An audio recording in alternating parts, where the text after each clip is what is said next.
Well, bravo. Bravo. Ladies and gentlemen, once again, for the sparrow. My dear friends, thank you for gracing my humble home with your presence. I'm so glad we could share this very special evening together. Some refreshments to see you all home.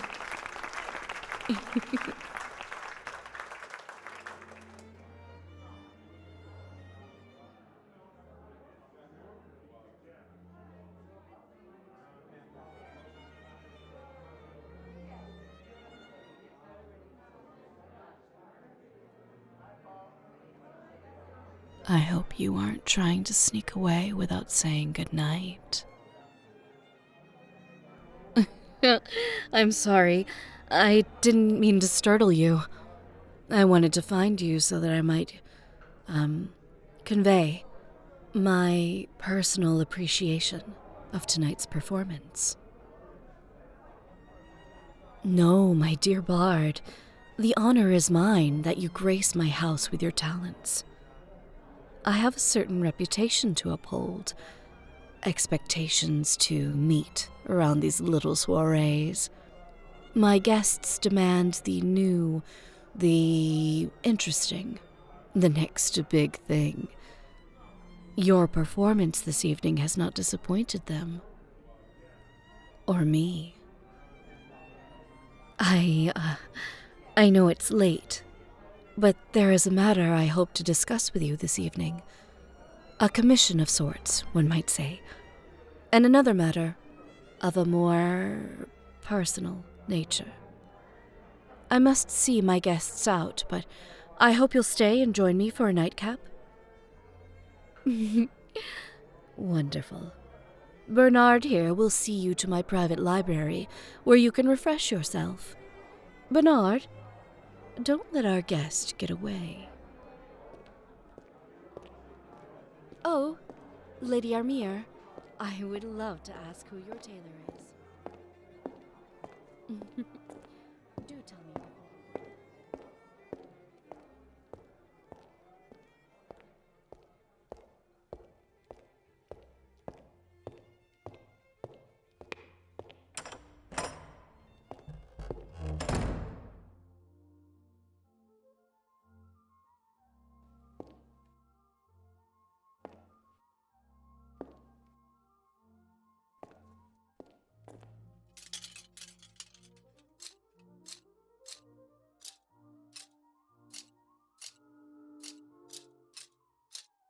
Ah, you found my Ori.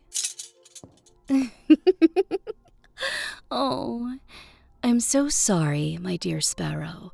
I can't seem to stop taking you by surprise.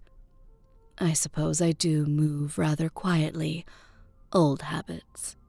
I hope I haven't kept you waiting so long that you'd forgotten all about me.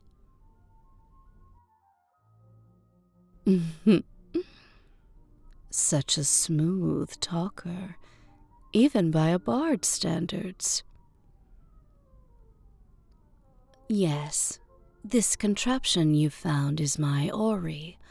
I must admit, I'd never thought to use it as a musical instrument before. Trust a bard to make music from anything. No. A few people have seen its like. You've heard of the great inventor, Anna of Nandamas, yes? Yeah. Oh, it's more than her design. It's her work. Still working as flawlessly as the day she put it in my, in the hands of my house. What do I use it for? Here, let me show you. If I may just borrow your hand. Don't worry, I'll take good care of it. Here now. Slide your fingers here, along the base. There, you feel that? Press that switch and... And there we are.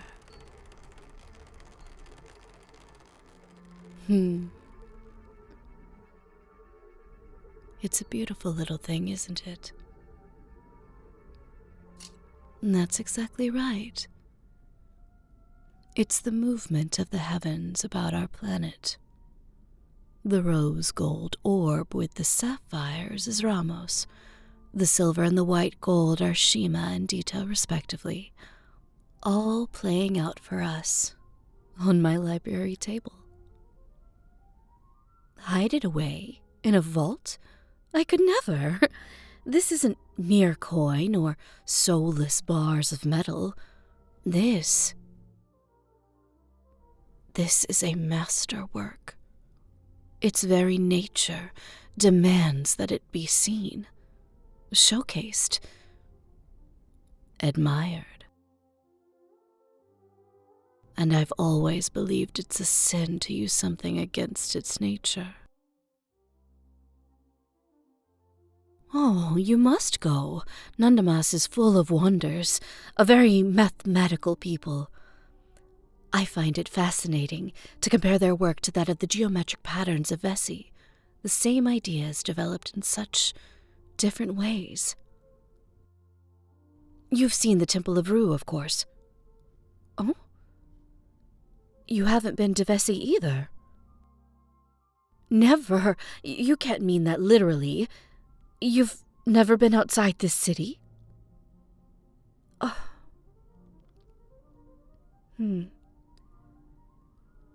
It does astonish me, Sparrow. I listen to your songs and I hear such a sense of style, of musical complexity hidden in simple chords, far outside the bounds of what anyone else in the city is doing. And your lyrics, so beyond your years. How you cut right to the heart of a feeling, right to the heart of a truth. I am not being too kind. I am being accurate in my assessment of your talents. You're not insulting my taste, are you? Good. No, I'm not disappointed. I'm excited. I must admit, I was wondering if the whole street-born voice of the people bit was a put-on, but it's not, is it? You aren't some music student playing a character. You really are a natural talent, guided by nothing but your own genius.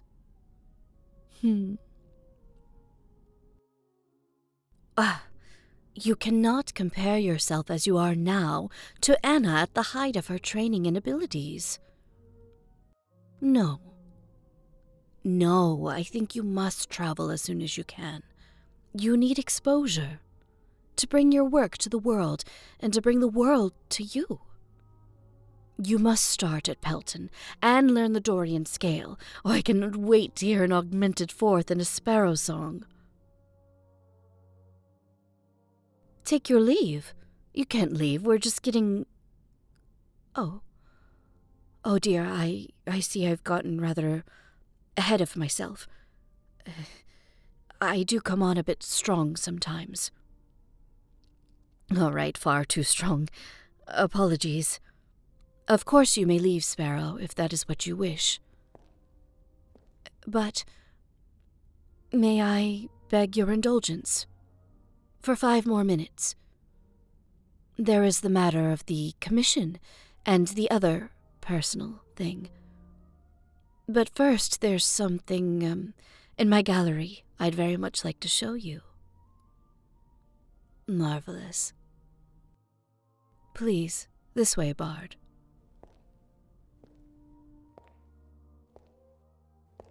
You see, I am, by nature, an acquisitive personality.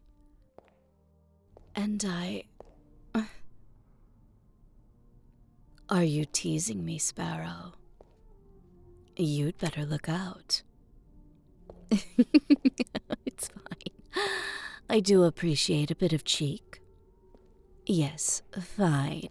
It's very obvious that I like collecting things. I have something of a taste, perhaps one might say a hunger for beauty. My gallery is where I keep the very best prizes. Well, there are a few sculptures, but yes, it's mostly jewelry. I've never cared as much for oils and watercolor. Pigments fade, canvases crack, but these... Precious metals and gems, made even more precious by the hands that shaped them into art. Like a song, these are works that last through time. This parure is done in the traditional river people style. The stone's a mix of shapes to suggest leaves on a vine, curling about the wearer's neck and arms. It practically looks alive, don't you think?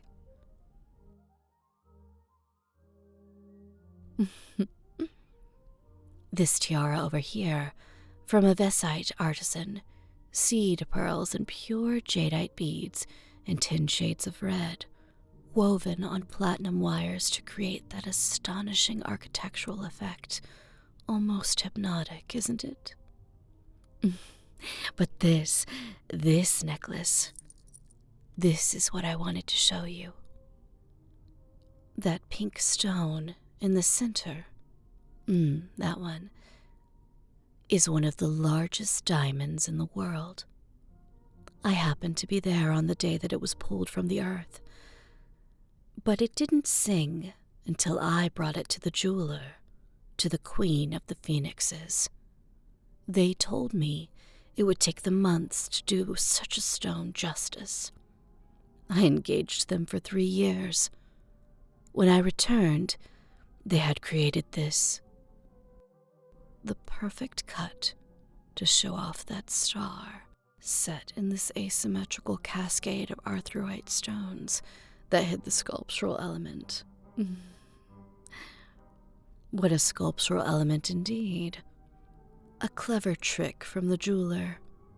You see, arthurite changes color when heated by the touch of warm skin. It's invisible now, where it sits on cold velvet. Someone has to be wearing it to reveal the mystery. So, let's get this on you. What an interesting protest, my dear Bard. It is certainly not too fine for you. In fact, I insist. Just a few seconds, Sparrow. Don't you want to see the secret the Phoenix jeweler hid? Good. Let me loosen your shirt collar a bit here to make space. It needs the warmth of your skin. Oh, you are quite warm to the touch, aren't you? And getting warmer by the second. That blush is adorable. Don't hide your face, Bard. You teased me. You'll see that I can tease right back. Let's get this properly settled around your neck. I'll center that stone right here, just beneath the hollow of your throat. There. Now, come to the mirror, right here.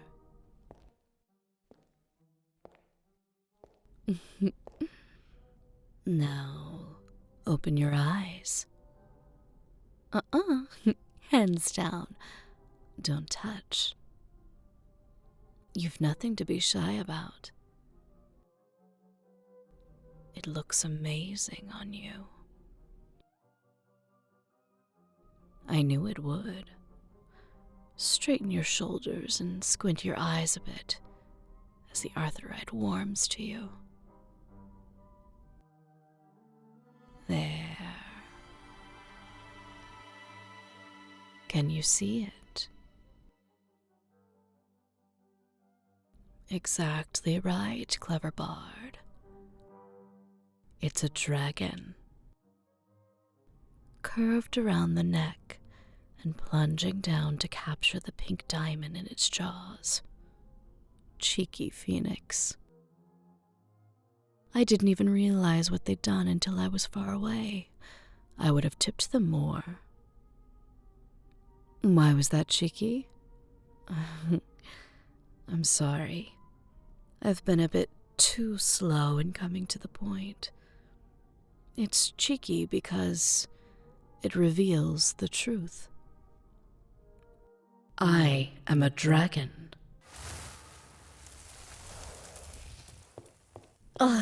No, don't run. Think.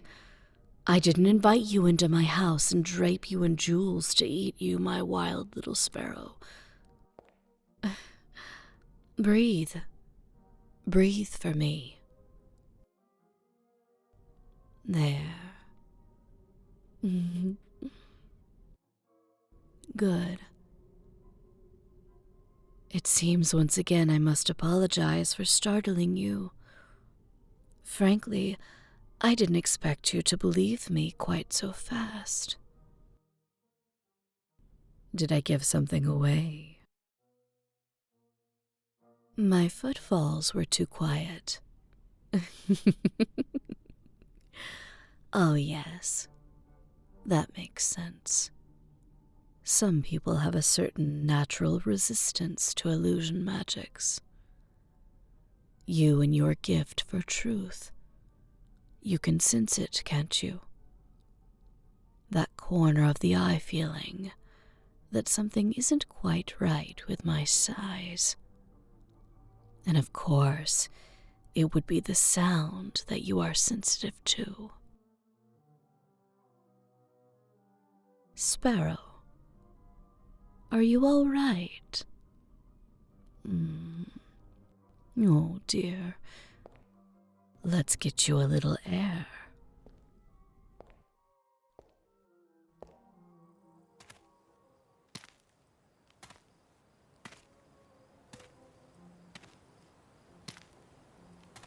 Here, the bower has the most comfortable seat in the garden.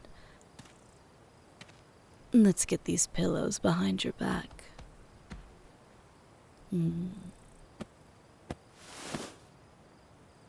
Ask me your questions.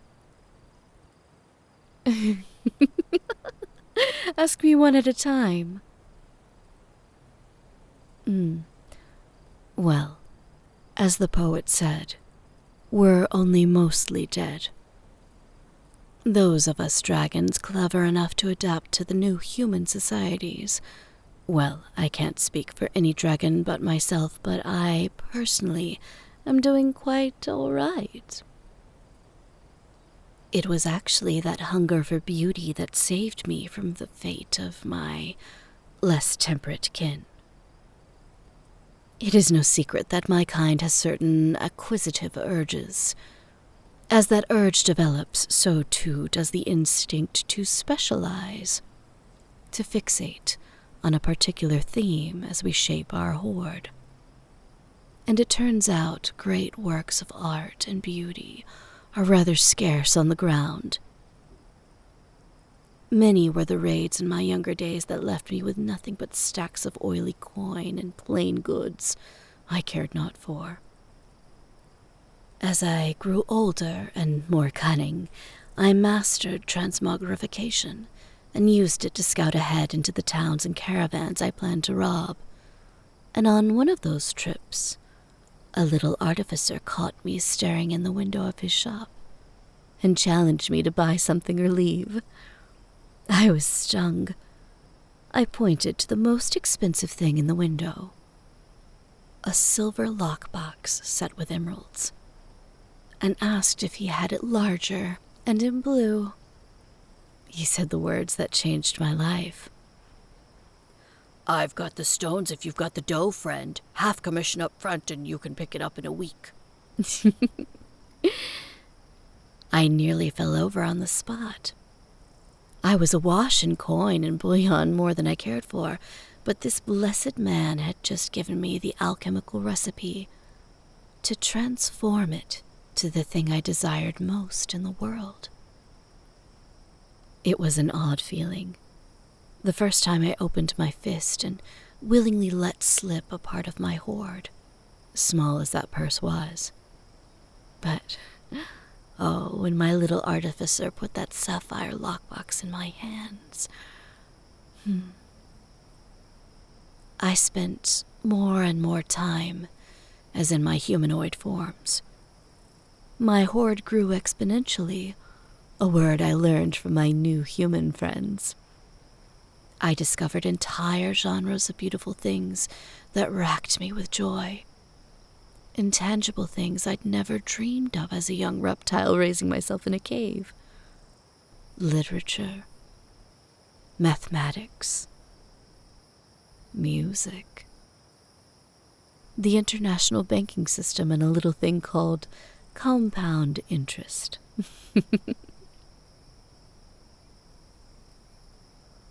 When the new breed of dragon hunters arose and came looking for me, my lair was long empty, and there was no great beast to be found. There was only a prosperous titan of commerce, with impressive financial reserves, an opulent home, and a perfectly respectable mania for art collecting. Now, the beauty walks itself to my doorstep and offers itself up, with so many would-be friends courting my attention, and my money with gifts, suggestions, and tips on this new sculptor or that new painter. But I must confess, Sparrow, the hunt is still what gives me the most pleasure in life. And when I find someone like you, a raw, uncut gem emerging from the most unlikely cracks in the earth, well, I must make my investment and see what kind of great work I can receive back.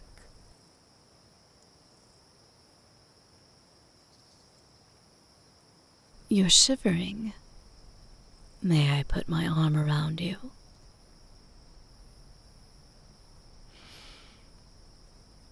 This is my commission, Sparrow.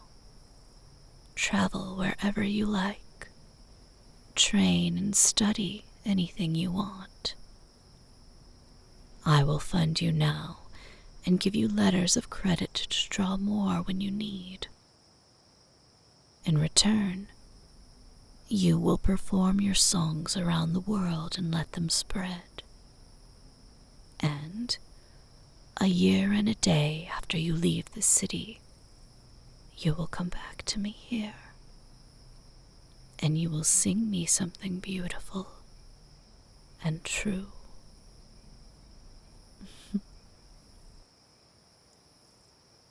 Anything you like. I find I get my most interesting results when I leave it to the artist's discretion.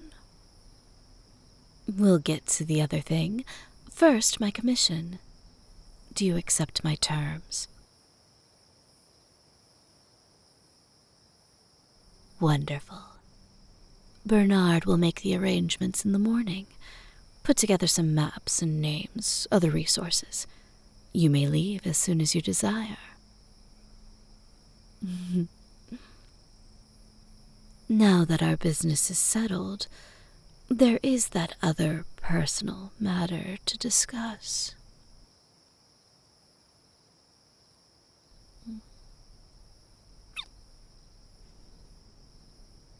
I told you I have a taste for beauty. And you, Bard, with those clever hands and expressive eyes and this warm, soft skin, I have bargained for my song. Now I would have you too, for as long as you would have me.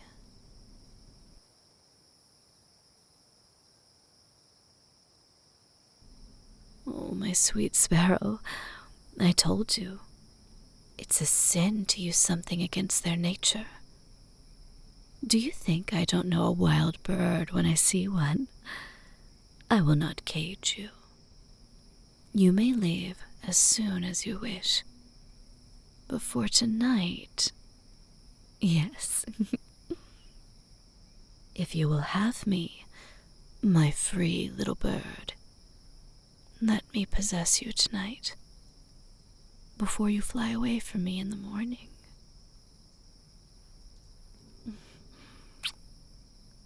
Now, Sparrow, tell me everything.